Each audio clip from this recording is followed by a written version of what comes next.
My mother-in-law kept inviting my husband's ex to every family gathering and celebration, clearly trying to make a point that he made the wrong choice by marrying me. She did it deliberately, almost like she wanted to create conflict between us. But things escalated at her own birthday party when my husband finally lost his patience and told her in front of everyone that he wanted nothing more to do with her. From that day on, she's been completely out of our lives. The moment I saw the second cake, with the words, "Happy Almost Anniversary," written on it, I felt my heart stop. Everyone froze. My husband's mother, Nancy, stood in the center of the room, glowing like she'd just won an award for best performance in a family circus. And right next to her stood Marissa, his ex, dressed like she was headed to a red carpet event, not a 60-year-old woman's birthday party. Lucas stood motionless like a statue, only his fingers twitching with tension. It hit me then. This was a performance, carefully scripted and rehearsed. I had known for 4 years that Nancy never accepted me, but I never imagined she'd go this far.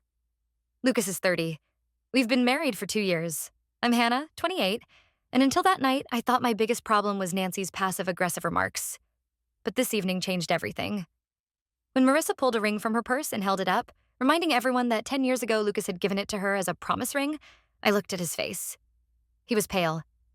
Then Nancy, smug as ever, picked up the cake and fed Marissa the first bite, gently smearing frosting on her cheek like she was her real daughter. Then, with the same proud grin, she turned to Lucas. She raised the spoon to his lips. That's when he pulled away. His voice cracked as he yelled, "What the hell are you doing?" The room went silent. I saw something shift on Nancy's face. Gone was her smugness, replaced by confusion. Lucas looked at them both and said, "You're pathetic. I'm ashamed I was ever connected to either of you." And that was it. We walked out. I followed him down the hallway, arms locked at my sides, and felt the years of weight on my shoulders suddenly get lighter. But deep down, I knew this wasn't over. It was just the beginning. I met Lucas when I was 25, bumping into him at a local cafe while picking up my order after work. He was someone I knew from high school, but we barely talked back then. I was the quiet type, and he was dating Marissa, always surrounded by drama. That night, we started chatting, exchanged numbers, and things moved fast. Within a year, we were living together, and 2 years later, we got married. Everything felt easy and right. Almost. Because from the very beginning, there was a third presence in our relationship. His mother. Nancy acted like she accepted me at first, but with each visit, her disapproval became clearer. Not through open hostility, but in subtle jabs, cold glances, and the way she always referred to Marissa as a real woman, or how photos of Lucas and his ex magically remained in family albums on display. I stayed silent. When Marissa showed up at our first family dinner, I assumed it was a fluke. Lucas looked uncomfortable and swore he didn't know she'd be there. I believed him, but then it happened again. At Christmas, then Easter, then at his younger brother's birthday. And I started to realize this was intentional. Marissa never left. She hovered, smiling sweetly, making snide comments about my height, my makeup, my clothes. Always just vague enough to be brushed off as just a joke. And Nancy always backed her up, clutching her chest dramatically and saying, "Don't be so sensitive, Hannah." I tried to stay calm, to act unbothered. I told Lucas I could handle it, that he didn't need to make a scene. He offered to talk to his mom, but I refused again and again, like I was trying to win some twisted mental game where the prize was emotional control. I convinced myself I didn't care what they thought. But the truth was, it hurt. I hated every get-together, every fake smile, every accidental touch Marissa made on Lucas's hand at the dinner table. And I swallowed it for years, pretending I was made of stone. The morning after the party, we barely spoke. Lucas left early for his workout, and I stayed home, wandering aimlessly around the apartment. I knew he was angry, but not at them, at me. And that was the worst part. For 4 years, he never raised his voice at his mother or at Marissa. And then, just like that, he exploded, loud and raw, in front of everyone. It all came out in the very moment I needed his protection the most, and yet he still felt like I had failed him. That evening, he came home and finally talked. His voice was calm, but I could hear how tired he was. He said what Nancy and Marissa did was unacceptable, but I wasn't innocent either. He reminded me how for years I pushed him away, insisted he stay out of it. He had tried to step in, but every time I told him, "Don't, I can handle it," I thought I was fighting for strength. He thought I was silently allowing the humiliation to continue. I didn't know what to say. I thought by acting indifferent, I was protecting us. But he felt like I was only protecting myself. That night, I lay in the dark for hours, replaying every encounter with them, every time I rejected his help, every moment where he tried to shield me and I stopped him. And I realized he was right. I'd spent so long trying to be above it all, I didn't notice how I'd let them trample over both of us. In the morning, I got ready for work, but right before I left, I caught a glimpse of myself in the mirror. The face staring back was unfamiliar, too composed, too tightly controlled. And suddenly, I felt shame. Not for myself, for him. I spent the whole day thinking about how to make things right. Not with his mother, not with Marissa, but with Lucas. That night, I skipped work, ordered his favorite Thai food, lit candles, and placed a small chocolate cake in the center of the table with the word sorry written in shaky white frosting. I knew it was cliché, but I also knew he secretly loved sentimental gestures, the kind you see in rom-coms he pretended not to enjoy. When he walked in and saw everything, he paused in the doorway, confused. I didn't say anything at first. I let the setup speak for itself. He finally asked, "What is all this?" And I said, "I was wrong. And I'm really, truly sorry." I told him how I'd read some comments online, talked to a few friends, and realized I'd been playing a sick game of pretending not to care. So much that I ignored how much it was hurting him. I explained how I had become obsessed with appearing calm and unbothered, as if showing emotion was weakness. And that in doing so, I left him alone in the middle of it. He listened, quietly.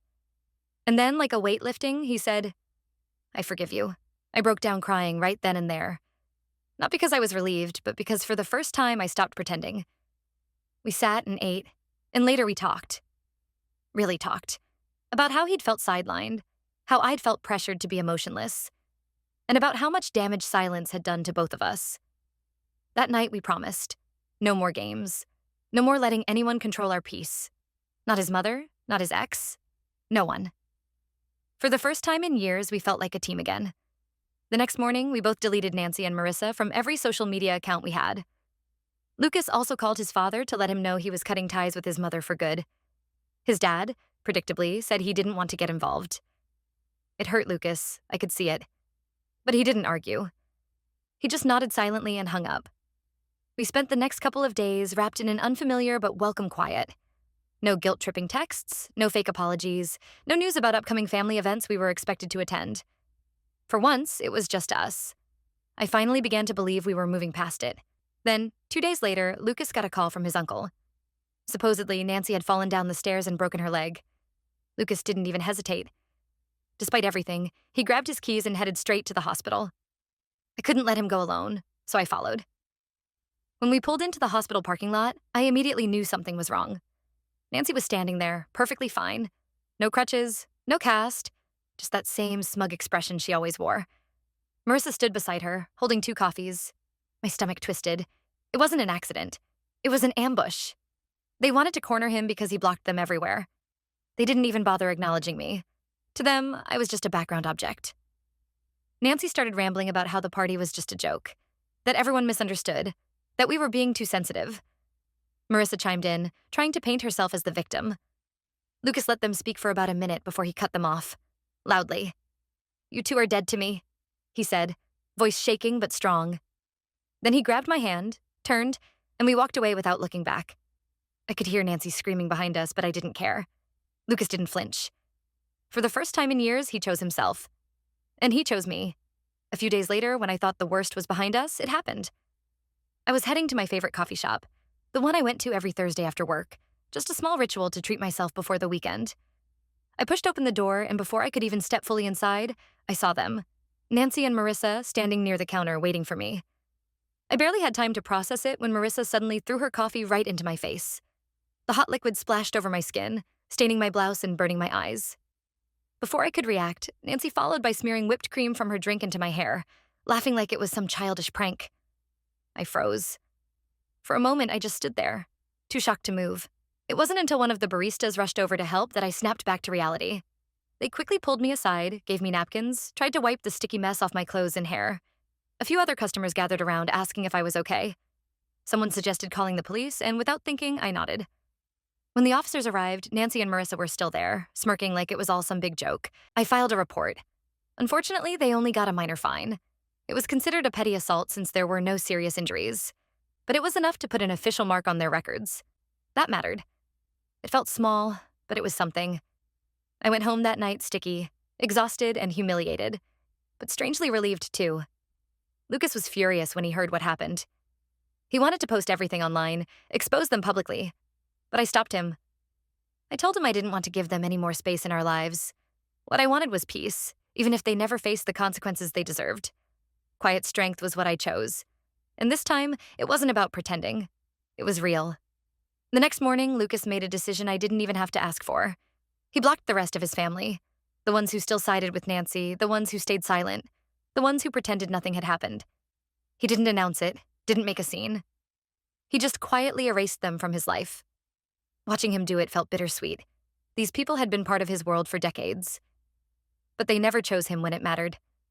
And now, he was choosing himself. Choosing us. For the first time in what felt like forever, the house felt safe. No unexpected calls, no guilt-tripping voicemails, no anxious glances at the phone every time it buzzed. Just the two of us, finally breathing freely. I started noticing little changes too. Lucas slept better, laughed more. He wasn't carrying that constant tension on his shoulders anymore. And I, after years of trying to act unbothered, finally felt genuinely calm. We began talking seriously about moving. A fresh start somewhere new, where Nancy and Marissa couldn't just show up or lurk nearby. We even started discussing kids, something we'd quietly put off before, telling ourselves we weren't ready, when really it was fear. Fear of bringing a child into the middle of this chaos. But that fear was fading. Every day that passed without hearing from them made it easier to believe that we could build a life untouched by their toxicity. For the first time since our wedding, it felt like we were standing on solid ground, and neither of us had any intention of ever letting them break it again. 2 months later, we packed up everything we owned and moved to a different part of the state. A smaller town, quieter streets, no ghosts from the past lurking around every corner.